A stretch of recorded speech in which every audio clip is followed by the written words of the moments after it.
Congo ne tombera jamais. Monsieur le Premier ministre, le premier devoir d'un pays, c'est de ne disposer de la vie de ses soldats que pour défendre son indépendance ou pour préserver son intégrité, ou alors de les engager si dans le cadre d'une alliance, des obligations ont été contractées. Mais là, sur un terrain extérieur, il faudrait intervenir alors que nos intérêts vitaux ne sont pas engagés. Il faudrait intervenir militairement avec nos soldats. Alors on me dit que c'est dans l'intérêt de l'humanité, mais quel est donc ce droit divin qui a fait de la France le soldat de toutes les justes causes dans le monde, alors que le seul empire mondial existant, les États-Unis, s'y refusent? Madame la présidente Le Pen, vous m'interrogez sur une hypothèse de soldats français ou européens sur le sol ukrainien. Mais je vais vous le dire, Madame Le Pen, quand on lit les enquêtes qui sont réalisées, encore celle du Washington Post le 30 décembre dernier, il y a lieu de se demander si les troupes de Vladimir Poutine ne sont pas déjà dans notre pays. Je parle de vous et de vos troupes, Madame Le Pen.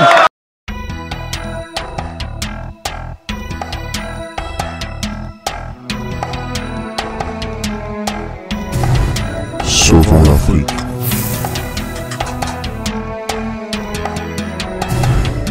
Sauvons l'Afrique.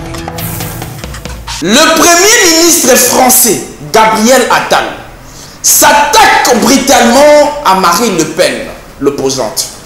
La question, c'est juste l'envoi des troupes au sol en Ukraine.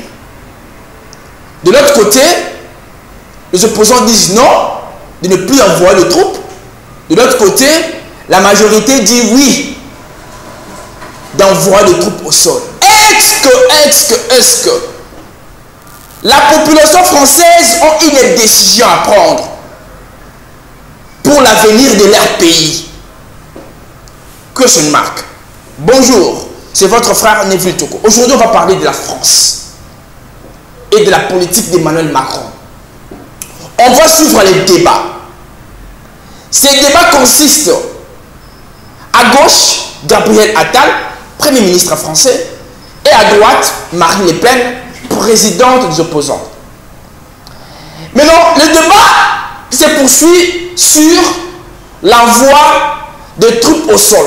Le troupes français qui doit être envoyé au sol en Ukraine, que le président Emmanuel Macron avait déclaré pour soutenir l'Ukraine. Suivons la vidéo.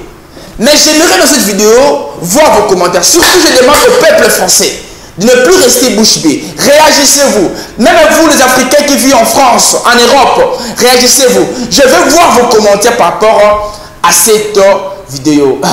Bravo à vous. Et donc, regardons la vidéo. Monsieur le Premier ministre, le premier devoir d'un pays, c'est de ne disposer de la vie de ses soldats que pour défendre son indépendance ou pour préserver son intégrité, ou alors de les engager si dans le cadre d'une alliance, des obligations ont été contractées. Mais là, sur un terrain extérieur, il faudrait intervenir alors que nos intérêts vitaux ne sont pas engagés. Il faudrait intervenir militairement avec nos soldats. Alors on me dit que c'est dans l'intérêt de l'humanité, mais quel est donc ce droit divin qui a fait de la France le soldat de toutes les justes causes dans le monde, alors que le seul empire mondial existant, les États-Unis, s'y refusent? À l'heure où tant de personnes, y compris des responsables politiques, parlent de la guerre avec tant de désinvolture, la chef de l'opposition que je suis ne peut rester silencieuse devant les propos d'une extrême gravité tenus hier soir par Emmanuel Macron. Et je trouve que les propos de l'ancien président François Mitterrand, en réponse à ceux qui souhaitaient envoyer des troupes en Bosnie et que je viens de citer, sont d'une parfaite actualité.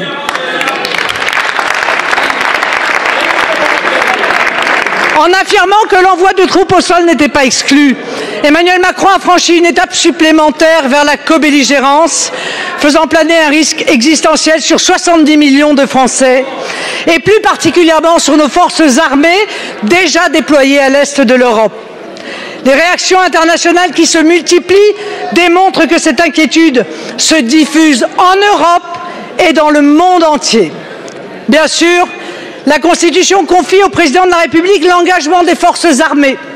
Alors, Monsieur le Premier ministre, je souhaite savoir si vous comptez porter auprès du président de la République la voix de millions de Français dont je me fais l'écho et qui ont découvert stupéfaits et terriblement... Merci beaucoup. Merci. La parole est à Monsieur le Premier ministre.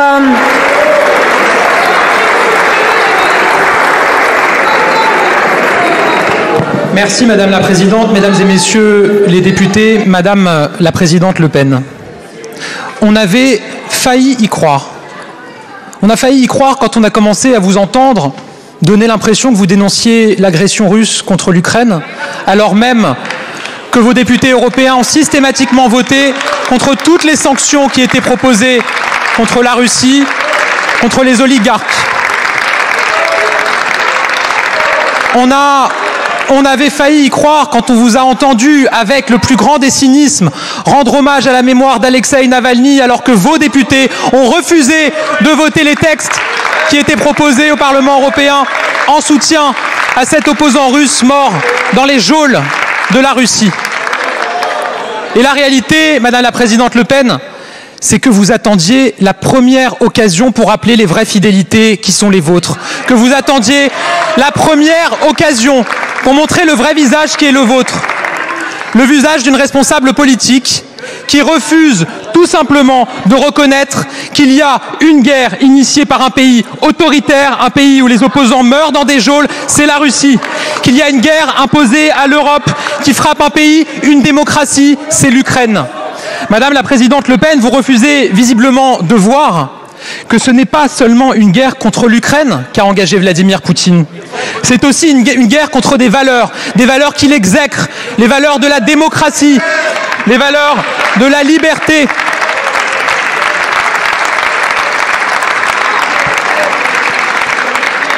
C'est une guerre de la Russie pour imposer la loi du plus fort, pour déchirer les règles internationales, pour remettre en cause la souveraineté des États. Si nous acceptons, si nous nous résignons, si nous détournons le regard, personne ne sait où la Russie s'arrêtera, Madame la députée Le Pen. Ce n'est pas un hasard. Ce n'est pas un hasard si des pays historiquement neutres, je pense à la Suède et à la Finlande, font le choix de rejoindre l'OTAN. Ce n'est pas un hasard, Madame Le Pen.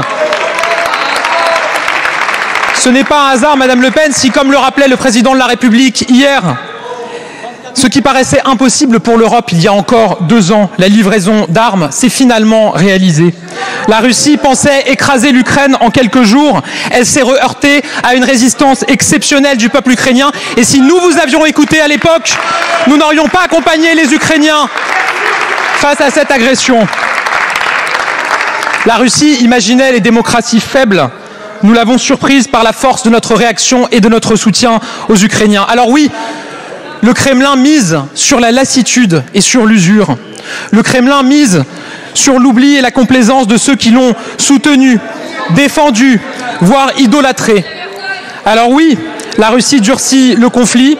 C'est le cas sur le terrain en Ukraine. C'est le cas sur son territoire avec une oppression de plus en plus forte. C'est le cas aussi vis-à-vis des autres nations. Cette guerre frappe durement l'Ukraine et les Ukrainiens. Mais la Russie a aussi choisi de s'en prendre à la France et les alliés de la démocratie. Des manœuvres de déstabilisation informationnelle, et vous le savez très bien, vous ne les dénoncez jamais. Des manœuvres d'ingérence, d'interférence ont été révélées ces dernières semaines.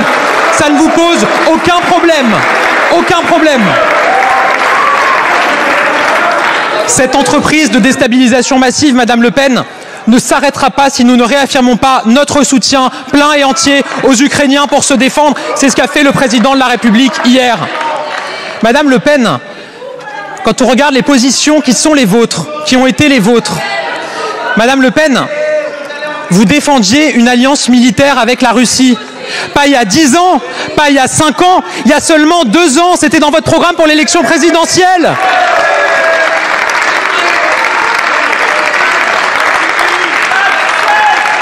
Si vous aviez été élu en 2022, Madame Le Pen, on ne serait pas en train de fournir des armes aux Ukrainiens pour se défendre, on serait en train de fournir des armes à la Russie pour écraser les Ukrainiens. C'est ça la réalité. C'était dans votre programme.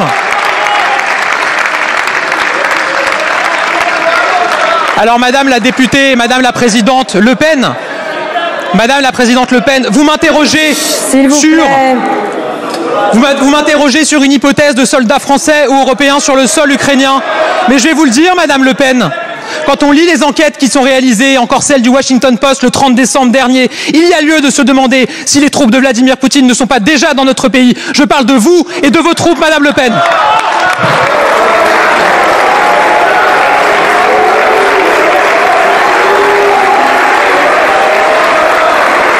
Je vous remercie, Monsieur le Premier ministre.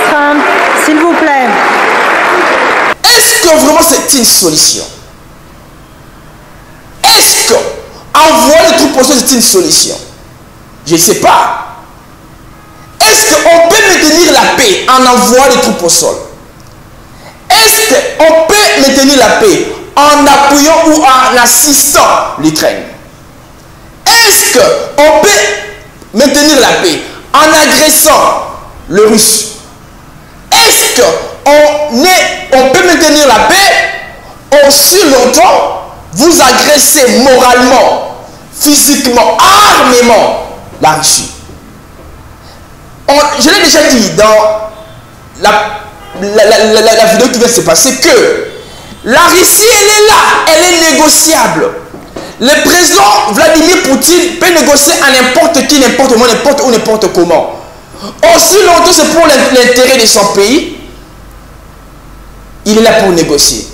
Mais pourquoi le président Macron, avec sa politique, je peux dire, il est toujours là pour chercher comment est-ce que le feu doit toujours être allumé. Aussi longtemps ici en Afrique, vous êtes chassés chaque fois. C'est vraiment honteux et regrettable. Je suis vraiment désolé de voir la politique de Macron en train toujours de continuer à faire brûler le monde. Désolé. C'était votre frère Neville Togo. Continuez à partager, à aimer, à liker et à commenter nos vidéos. Nous sommes les Africains. Nous défendons des valeurs africaines et aussi les valeurs internationales. On se retrouve à la prochaine vidéo. Je vous aime de tout mon cœur. Les Français, les Belges, les Anglais, les Allemands, les Sud-Africains, les Maliens, les Burkinabés, les Nigériens, les Congolais, les Brazzaville, les Kinshasa, les Angolais, et les Gabonais, les Marocains, les Tunisiens, les Soudanais, les Burundais, les Zambiens, les Rwandais, partout où vous êtes, je vous aime vraiment de tout mon cœur. Même les Chinois, Chinoises, les Japonais, les Coréens, les Malawais, partout où vous êtes, je vous aime de tout mon cœur. On se retrouve à la prochaine vidéo. Bye. Merci. Le Congo ne tombera jamais.